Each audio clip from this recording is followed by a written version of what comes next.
বন্ধুরা, আজ আপনাদের জন্য নিয়ে এসেছি ডোরেমনের আরও একটা ক্লাসমেটের গল্প, যা আপনারা অনেকেই জানেন না।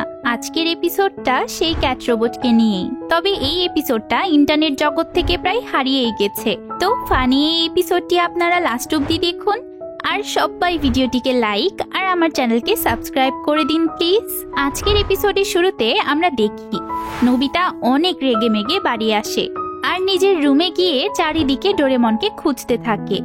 আসলে আজকে শিজুকা কাঁদতে কাঁদতে তাকে বলেছে ডোরেমন নিজের একটা অদ্ভুত গ্যাজেট দিয়ে তার স্কার্ট টেনে ধরেছিল, এমনকি সে শিজুকাকে মেরেও ছিল। এসব নিয়ে নোবিতা অনেক রেগেছিল। নোবিতার চিৎকার চেঁচামেচি শুনে ডোরেমনের ঘুম ভেঙে যায়। সে আলমারি থেকে বের হতে না হতেই নোবিতা তাকে কলার ধরে টেনে প্লেগ্রাউন্ডে নিয়ে যায় শিজুকাকে সরি বলার জন্য। সেখানে গিয়ে ডোরেমন নোবিতাকে অনেক বোঝায় যে সে কোনোদিনও শিজুকার সাথে এমন প্র্যাঙ্ক করার কথা ভাবেওনি, সে তো ইনোসেন্ট। ডোরেমনের এসব কথা শুনে নোবিতাও চিন্তায় পড়ে যায়, কারণ শিজুকা তো বলল ডোরেমনই এসব করেছে। এই সময় নোবিতার মাথায় হঠাৎ করে জিয়ানের ঘুষি পড়ে। জিয়ান ভীষণ রেগেছিল। সে বলে আজকে সকালে সেই স্কুলের টেস্টের জন্য অনেক মেহনত করছিল, যদিও সে কোনো পড়াই বুঝতে পারছিল না, তাও সে পড়ার চেষ্টা করছিল। তখন ডোরেমন তাকে কানিং স্প্রে নামে একটা গ্যাজেট দিয়ে যায়। এই গ্যাজেটটা জিয়ান নিজের বইয়ের সব পাতায় স্প্রে করে দেয় আর বইয়ের পাতাগুলো খেয়ে নেয়, কিন্তু এক্সাম হলে গিয়ে সে উল্টো হা করে ঘুমিয়ে পড়ে। এই সময় তার মুখ দিয়ে সব বইয়ের পাতা বেরিয়ে যায়। টিচার আবার এসব দেখে ফেলে আর চিটিং করার জন্য তাকে এক্সাম হলের বাইরে দাঁড় করিয়ে রাখে। জিয়ান ভাবছিল নোবিতা আর ডোরেমন একসাথে মিলে তার সাথে এমন প্র্যাঙ্ক করেছে, তাই জিয়ানের রাগ ঠান্ডা হওয়া পর্যন্ত সে দুজনকেই ভালো মতো পেটায়। তারপর সে চলে যায়। এবার ডোরেমন বুঝে যায় যে কিছু তো একটা গড়বড় আছে। সে নোবিতাকে নিয়ে এসবের রহস্য খুঁজতে বেরিয়ে পড়ে।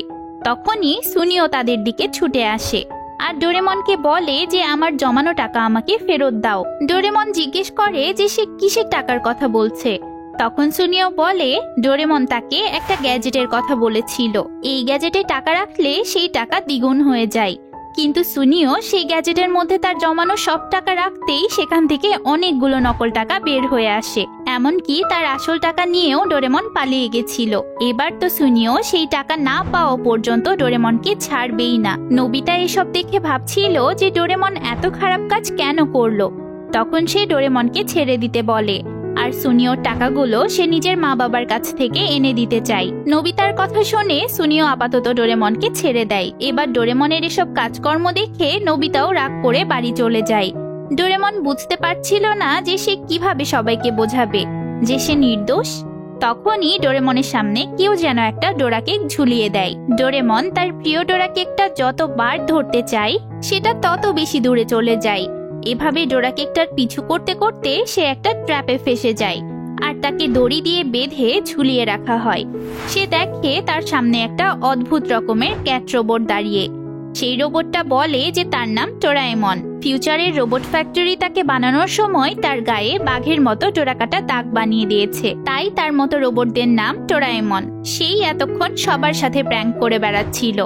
আসলে এই ধরনের রোবটরা প্র্যাঙ্ক করতে অনেক পছন্দ করে। যাই হোক, সে ডোরেমনকে বলে যে তোমার কাছে ভালো ভালো গ্যাজেট থাকায় তুমি অনেক অহংকারী হয়ে গেছো, তাই আমিও ফিউচার থেকে অনেক ভালো ভালো গ্যাজেট নিয়ে এসেছি। এইখানে এইসব গ্যাজেট বিক্রি করে সে অনেক টাকা আয় করবে। এসব বলে সে ডোরেমনকে সেখানে বেঁধে রেখেই চলে যায়। এবার ডোরাএমন যখন তার ছোট্ট দোকানটা রাস্তায় খুলে বসে তার গ্যাজেটগুলো বিক্রি করার চেষ্টা করছিল, তখনই নোবিতার বাবা সেই রাস্তা দিয়ে যাচ্ছিল। ডোরাএমন অনেক বলার পরও নোবিতার বাবা তার থেকে কোনো গ্যাজেটই কেনে না।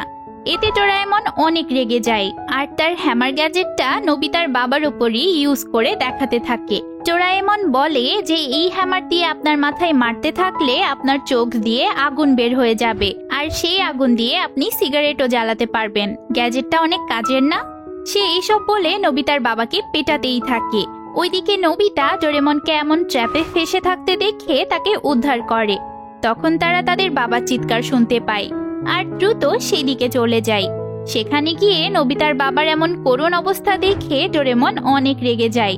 আর ডোরাএমনকে উচিত শিক্ষা দিতে চায়। এবার ডোরেমন যখনই এয়ারগান বের করে তখনই ডোরাএমন একটা বড় ম্যাগনেট দিয়ে ডোরেমনের সব লোহার গ্যাজেটগুলো টেনে বের করে নেয়। তখন ডোরেমনও লং লাসো দিয়ে ডোরাএমনকে বেঁধে ফেলে। এতে ডোরাএমন বিপদে পড়ে যায়। তার হাতে তো অনেকগুলো গ্যাজেট ছিল, সেই গ্যাজেটগুলোর ভার সহ্য করতে না পেরে ডোরাএমন পড়ে যায়। এবার নোবিতা আর তার বাবা ডোরাএমনের ধোলাই করতে যায়, কিন্তু ডোরেমন তাদের থামিয়ে বলে যে এবারকার মতো ওকে ছেড়ে দাও প্লিজ। ডোরাএমনও আমার মতো একজন রোবট, আমার মনে হয় ও নিজের ভুল বুঝতে পেরেছে। তাই নোবিতারা ডোরাএমনকে ছেড়ে দেয়। এবার ডোরাএমনও তাদেরকে প্রমিস করে যে সে আর কোনোদিনও এমন প্র্যাঙ্ক করবে না। এরপর নোবিতা আর ডোরেমনকে বিদায় দিয়ে সে নিজের সময়ে ফেরত চলে যায়। তবে ডোরাএমন চলে যাওয়ার পর তারা খেয়াল করে কিছু বাচ্চারা তাদের ওপর হাসাহাসি করছে। নোবিতা আর ডোরেমন তাদের পিছে তাকিয়ে দেখে যে ডোরাএমন কখন যেন তাদের পিছে একটা পেপার লাগিয়ে দিয়েছে, সেখানে উল্লু কথাটা লেখা ছিল। তার মানে ডোরাএমন কখনো প্র্যাঙ্ক করা ছাড়বে না। তো বন্ধুরা, এভাবেই এই এপিসোডটার এন্ডিং হয়ে যায়। আপনাদের ভিডিওটি কেমন লাগলো তা আমাকে অবশ্যই কমেন্টসে জানাবেন। দেখা হবে পরের ভিডিওতে। টাটা।